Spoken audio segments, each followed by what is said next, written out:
Ninguém acreditaria se não tivesse vivido aquilo com os próprios olhos. Marcos cresceu ouvindo que era fruto do erro, rejeitado desde nascimento. Sua mãe, usuária de drogas, o abandonou ainda bebê. Passou de abrigo em abrigo, de família em família, sem jamais sentir o calor de um lar de verdade. Já aos 9 anos, começou a roubar comida para não morrer de fome. Aos 11, foi acolhido por um homem que mudaria completamente o rumo da sua vida. Esse homem se dizia mentor espiritual. Vestia-se sempre de preto, carregava medalhões, usava palavras difíceis. Era temido no bairro. Dizia conversar com os espíritos e prometia proteção a quem andasse com ele. Foi ali, naquela casa de velas acesas e imagens distorcidas, que Marcos ouviu pela primeira vez sobre pactos espirituais. O que parecia loucura para qualquer um, para ele soava como refúgio. Afinal, pela primeira vez alguém o queria por perto. Com o tempo, ele foi se aprofundando. Aprendeu rituais, invocações e sacrifícios. Foi exposto ao que há de mais sombrio no mundo espiritual. Relatos de vozes, vultos e até possessões começaram a fazer parte da sua rotina. Mas o que mais chamava a atenção era o poder que sentia. Ele dizia: pela primeira vez, eu controlava alguma coisa na minha vida. E foi esse controle que o fez mergulhar mais fundo, sem medir as consequências. Aos 18 anos, Marcos já era chamado de mestre. Pessoas ricas o procuravam. Empresários, políticos, até artistas. Queriam fechar contratos, destruir rivais, manipular pessoas. E ele fazia. Em troca, recebia grandes quantias, carros, conforto, respeito. Mas por dentro ele se sentia vazio, como se cada ritual arrancasse um pedaço da sua alma. Ele não dormia direito. Tinha pesadelos constantes. Ouvia sussurros mesmo em silêncio absoluto. Um dia, ao encerrar um trabalho pesado, ele sentiu algo diferente. Uma presença estranha.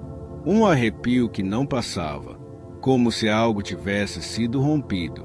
Aquilo o assustou, mas o medo logo foi sufocado pelo ego. Afinal, ele era o mestre. Ninguém podia com ele, ou pelo menos era o que ele pensava. O que ele não imaginava é que sua próxima missão mudaria tudo, para sempre. Essa nova missão chegou de maneira discreta. Um cliente conhecido, muito influente, bateu à sua porta com um envelope grosso e uma foto. Uma mulher simples, Bíblia na mão, sorriso no rosto. A ordem era clara. Ela está atrapalhando meus negócios. Dê um fim nisso. Marcos sorriu com desdém. Aquilo parecia fácil demais. Ele mal podia imaginar que estava prestes a enfrentar algo que nenhuma de suas forças espirituais seria capaz de vencer. Marcos observava atentamente a fotografia. Era uma mulher simples.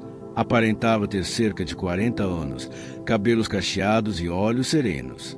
Na imagem, ela segurava uma Bíblia surrada com as mãos firmes, como se fosse parte dela. Aquilo o intrigou. Em tantos anos de trabalhos, jamais tinha visto alguém ser alvo por causa da fé. Mas ele não questionava. Dinheiro na mão, ritual preparado. Tudo seguiria como sempre. Naquela noite, Marcos iniciou os procedimentos com confiança. Acendeu as velas, traçou os círculos, invocou as entidades. Pronunciou palavras que, por segurança, ninguém além dele entendia.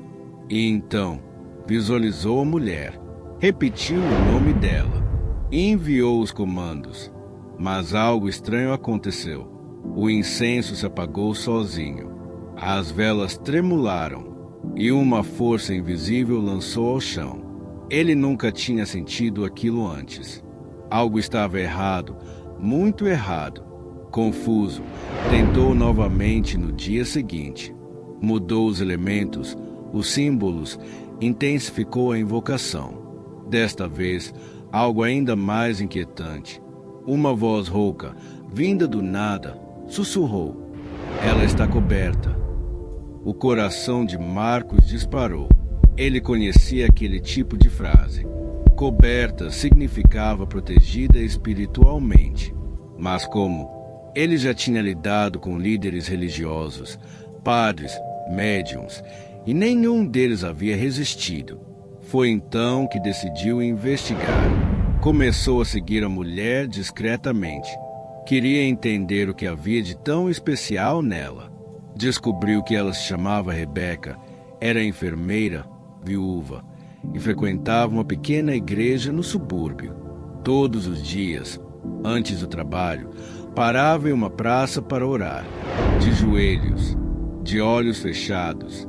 Não pedia nada, só agradecia. A cada observação, Marcos sentia algo se quebrando dentro dele.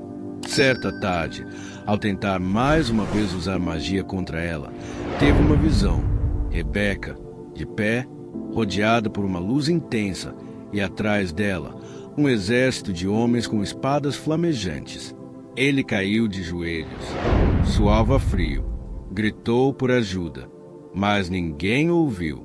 Naquele momento, ele teve certeza. Não era apenas uma mulher, era uma mulher de Deus.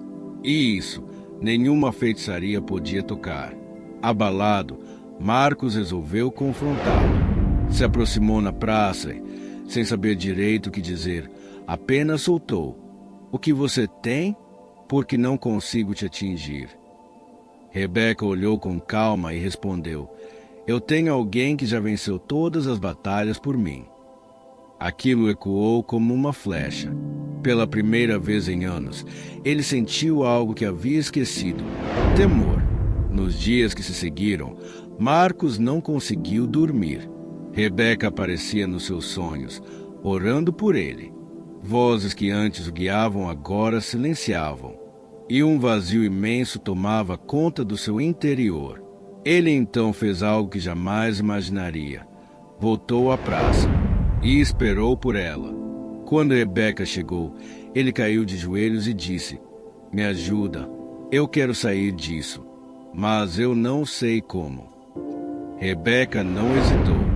Pegou a Bíblia, estendeu as mãos sobre a cabeça de Marcos e orou. Uma oração simples, mas cheia de autoridade. Enquanto ela falava, ele chorava. Chorava como uma criança. Chorava como quem se liberta de décadas de prisão. E naquele exato momento, sentiu algo sair do seu corpo. Uma presença escura, fria, que o acompanhava desde a infância. Pela primeira vez, ele estava livre. A transformação não foi instantânea, mas começou ali. Rebeca o levou à igreja. Lá, ele foi acolhido com amor. Gente simples, sem luxo, mas com uma fé que tocava. Com o tempo, Marcos entregou sua vida a Cristo. Quebrou todos os pactos. Abriu mão de tudo: poder, dinheiro, prestígio. Começou a estudar a palavra. E quanto mais lia, mais entendia. Aquilo que ele procurava em magia, só o Espírito Santo poderia oferecer. E se você chegou até aqui, é porque essa história mexeu com você. Seja para renovar a fé, entender mais sobre o mundo espiritual ou apenas buscar respostas, nós disponibilizamos materiais de estudo bíblico profundos e transformadores na descrição desse vídeo. Ao adquirir, você fortalece sua caminhada com Deus e ainda apoia este canal a continuar compartilhando histórias reais como essa. A vida de Marcos após a conversão foi como atravessar um deserto, libertador, mas exigente.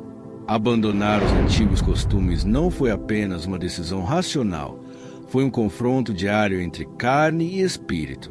Ele ainda ouvia vozes, tinha pesadelos intensos, sentia calafrios repentinos.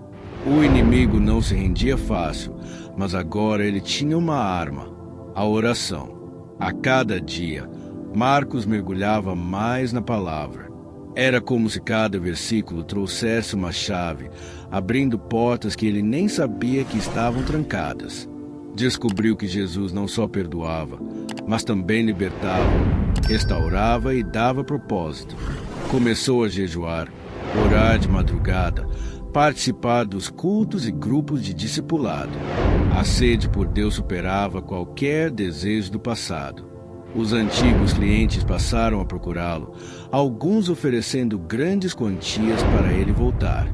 Mas algo havia mudado em seu olhar. Marcos não era mais o mesmo. Ele agora compreendia que aquilo que antes parecia poder era na verdade uma prisão disfarçada, e que o verdadeiro poder vinha do Espírito Santo, um poder que cura, transforma e salva. Certo dia, durante um culto, Marcos sentiu algo diferente.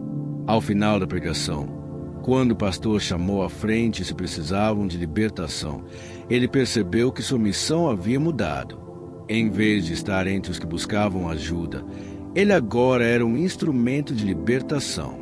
Foi ali que orou, pela primeira vez, por outra pessoa e viu, diante dos seus olhos, uma vida ser transformada. Essa nova fase não era isenta de lutas. A vergonha pelo passado, as acusações internas, os flabaques, as práticas ocultas, tudo ainda tentava prendê-lo. Mas ele descobriu uma verdade libertadora.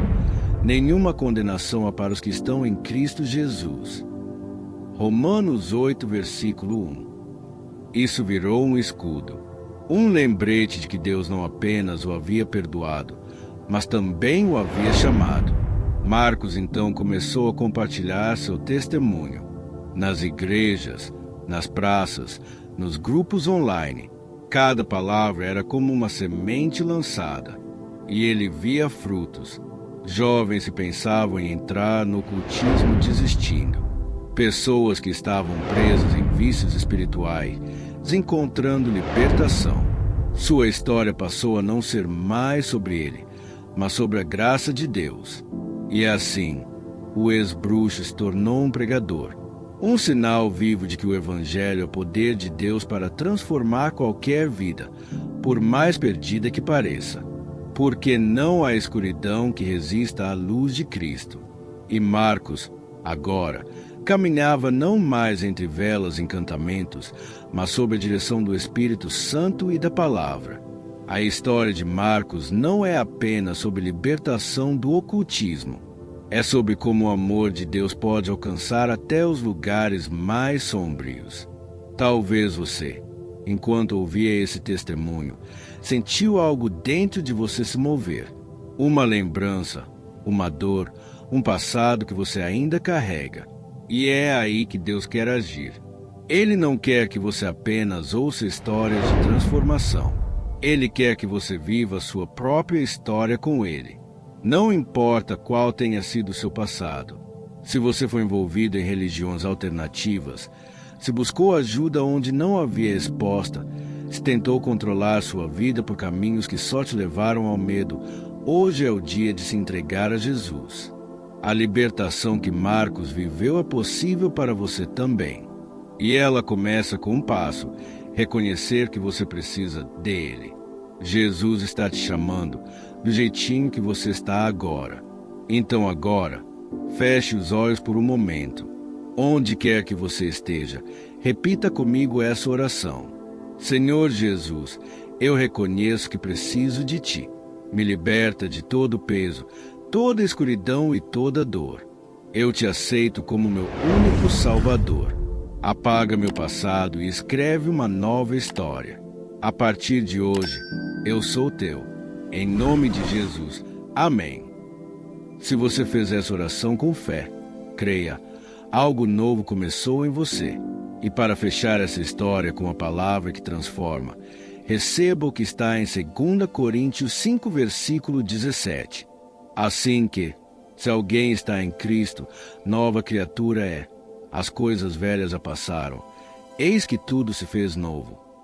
Se essa história falou com você, escreva nos comentários. Deus é fiel. Compartilhe esse vídeo com alguém que precisa ouvir isso hoje. E se quiser se aprofundar mais na palavra e apoiar esse canal, confira os materiais de estudo que estão na descrição do vídeo. Eles vão edificar sua vida e ajudar a manter esse projeto no ar. Que Deus te abençoe poderosamente.